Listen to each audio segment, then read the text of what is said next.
गवताची झोपडी आधी, आता आलोय बंगल्यामधी.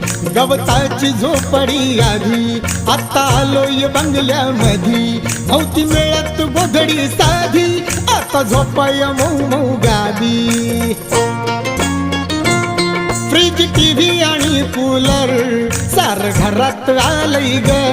फ्रीज, टीव्ही आणि कूलर सार घरात आलंय ग. कालच्या महारवाड्यात भीमनगर झालंय ग. कालच्या महारवाड्यात भीमनगर झालंय ग. कालच्या महारवाड्यात